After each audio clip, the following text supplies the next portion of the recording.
Welcome, welcome, welcome. This is David Alaska to Patagonia, and today we're gonna talk about tents, what tent to choose, and what's the different type of tents on the market. And first of all, I wanna say that this is my reasoning coming from an experience of a long distance bike travelers.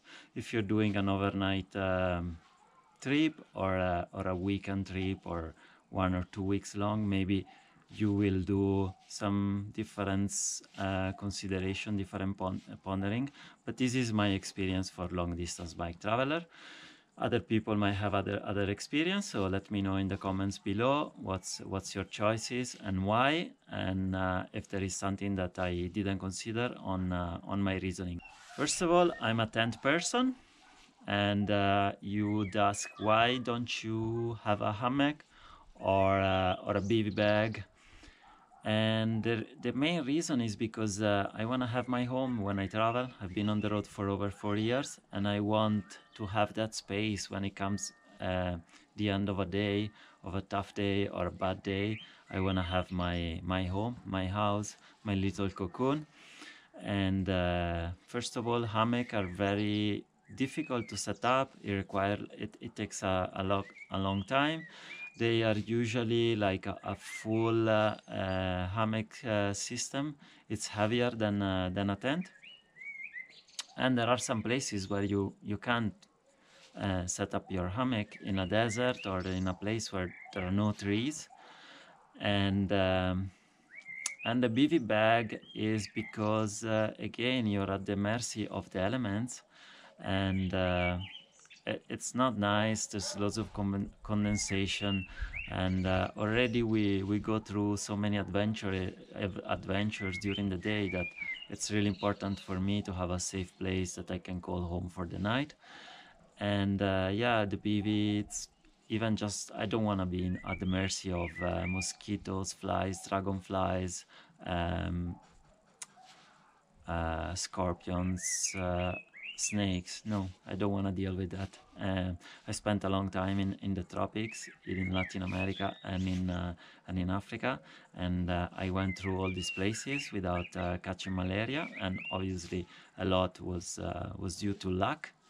And but at the same time, it was important for me when it was coming nighttime to lock myself into a place where there is a physical barrier for the mosquitoes.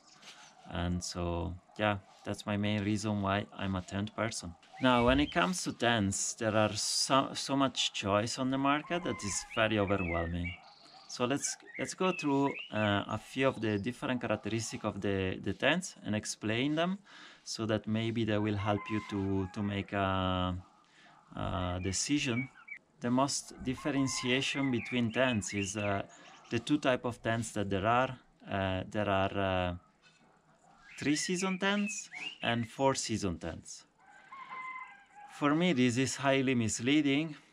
I think the 3-season tents, they should be called 4-season tents, and the 4-season tents, they should be called winter tents, because that's basically what it is. A 3-season tent, you can use it pretty much all year around, from when it's cold to when it's really hot.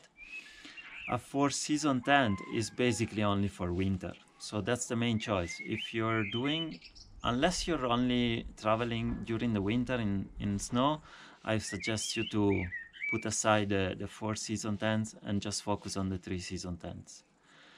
Now, there's another distinction. There is single wall tents and double wall tents. And most of the 4-season tents are single wall tents. But there are also 3-season tents that are single wall. And that's something that I would discourage you from choosing, because a single wall tent has only one wall. So in this case, my tent is a 2-wall tent. So there is an inner tent, and then there is a fly sheet that covers it. So the single wall tent, so these and these are one piece. So it means that there is less openings for ventilation, and more condensation, and because there isn't two walls, the condensation that there is on the single wall that there is, when it builds up, it will start to either leak down at the bottom and maybe like get your feet wet, your sleeping bag wet in the morning, or it can drip down and it will be like it's raining in your tent. So that's no good as well. There are most of the single wall tent that are 3 season are the one in DCF Cuban fiber. It's a type of material that is getting very popular with ultralight hikers. And I've seen some of these tents. They look nice. Aesthetically, they're really nice. Most of them, they are not freestanding, and that's like a huge disadvantage for my taste. But also like the fact that they are single wall, I don't really like them. And another advantage of a double wall tent is that in the summer, like let's say even if it's not summer, but it's a night like this where there is no cloud in the sky and it's pretty dry, you can pitch your tent only with like this. You don't need the fly sheet. Again, if you are invited in a place, they give you a garage or a shelter where you can pitch your tent. It's very easy to set up, and you don't have to bother about the fact that you have a single wall tent and it's not gonna breathe and it will create loads of condensation. So 3 season tents, 4 season tent, go for a 3 season tent. When it comes to double wall or single wall, my strong suggestion is to consider double walled tents. Then you need to choose the category of weight of your tent. So in my experience, if we consider a 2-person tent, an ultralight tent is around 1 kilo or 800, 1 kilo, 1 kilo point 1. And then something in between is 1.5 kilos, 1.6, and then there is 2 kilos and above. And the difference is the 1 kilo tent is very light, it's very expensive, and it doesn't last long. The 2 kilo, 2.5 kilo tent is very cheap and it lasts a long time. On these two extremes, I find my sweet spot in a light tent that is around 1.5, 1.6 kilos or 1.4 to 1.6 kilos. I think that gives you a good balance between weight, packability, durability, and pricing. When it comes to choosing how big should the tent be, if you're doing a very, very long tour of like several months plus, I would suggest you, if you are alone, to consider a 2-person tent, because that extra real estate will come really handy when the days are not great, when the weather is terrible, when there is lots of rain, when you will be soaking wet, you will be covered in mud. You will appreciate to have that little extra real estate where you can spread your things around, and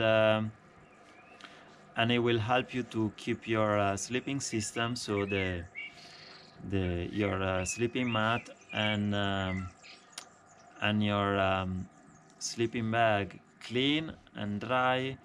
Another advantage is that if you have a friend that wants to join you for a week because he has a week off and wants to join you in Costa Rica or in Peru or in Malawi, you have the option to get him on your tent. As well, you might meet someone that wants to try bike traveling and wants to, like a local person that wants to travel with you a few days because they want to take you to see this place or that place, but they don't have all the gear.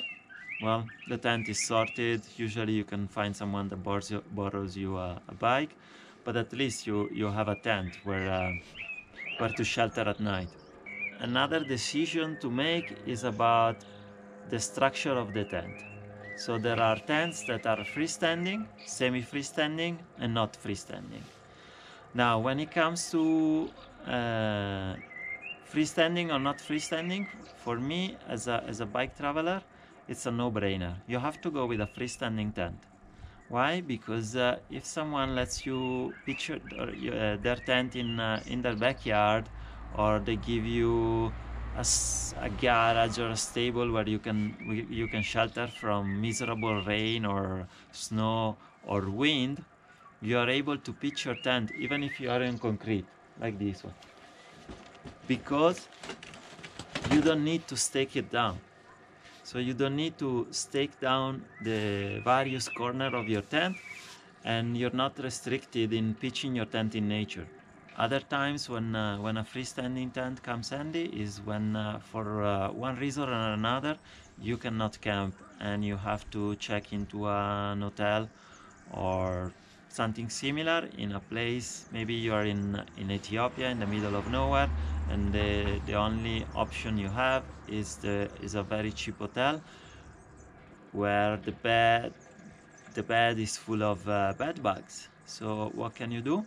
You can pitch your tent in top of the bed, and you can have a nice and restful night without getting all your gear infested with bed bugs that you will never be able to get rid in months and months and months when you're on the road.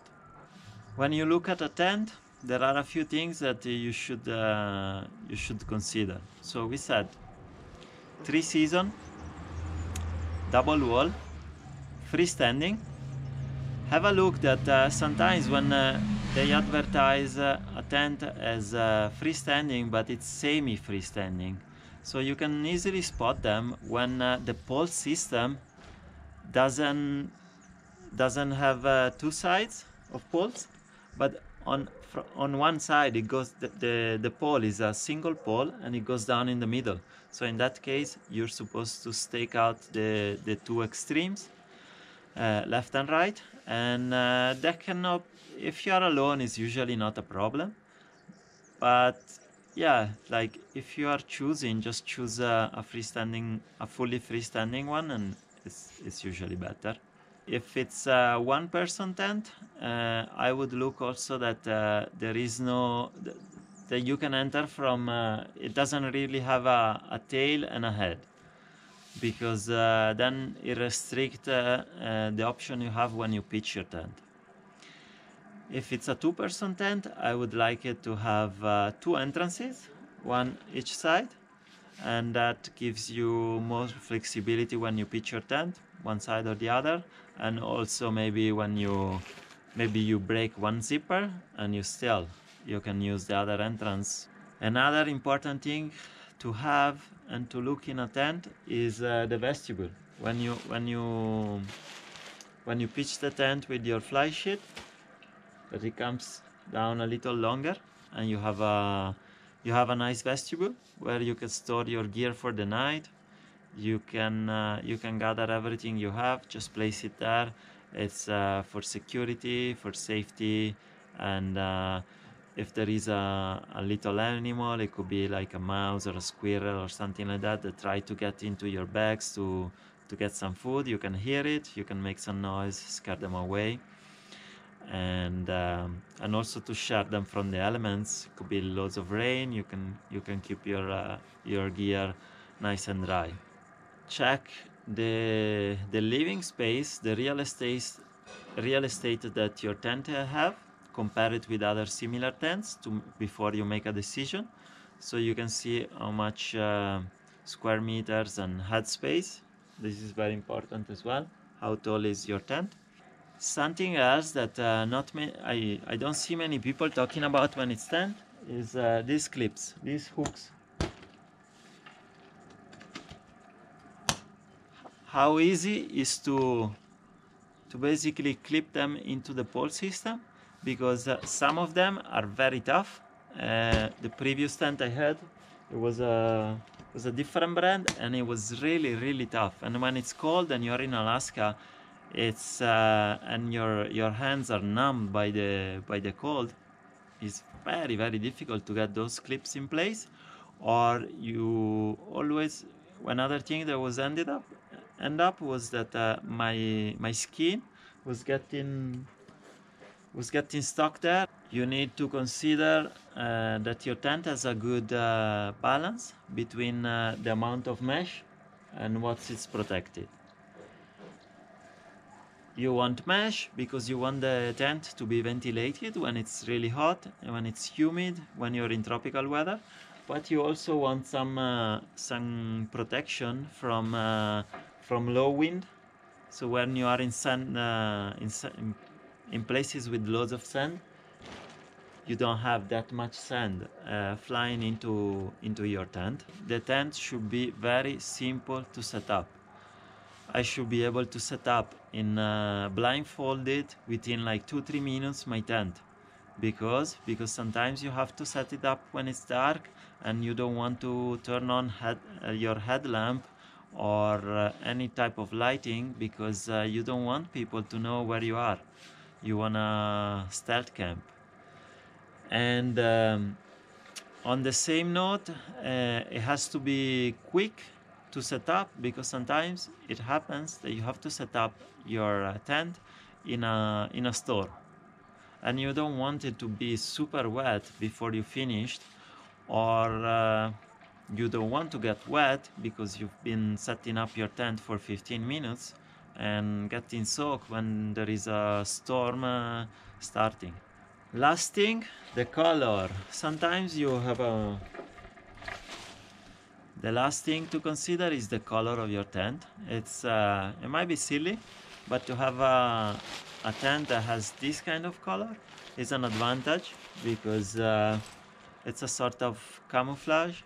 If you're into stealth camping like I am, it's very important that if some people look down the valley, they don't spot something orange or red or fluorescent yellow like a few miles away. If I have a dark green tent, it sort of blends into the environment much more easy. I think we covered everything that I had to say about tent. Let me know in the comment below again, what's your choice? Did I miss something? Do you have anything to suggest? Did I get it wrong? If you like this video, like it or dislike it. Subscribe if you haven't already. Hit the notification bell.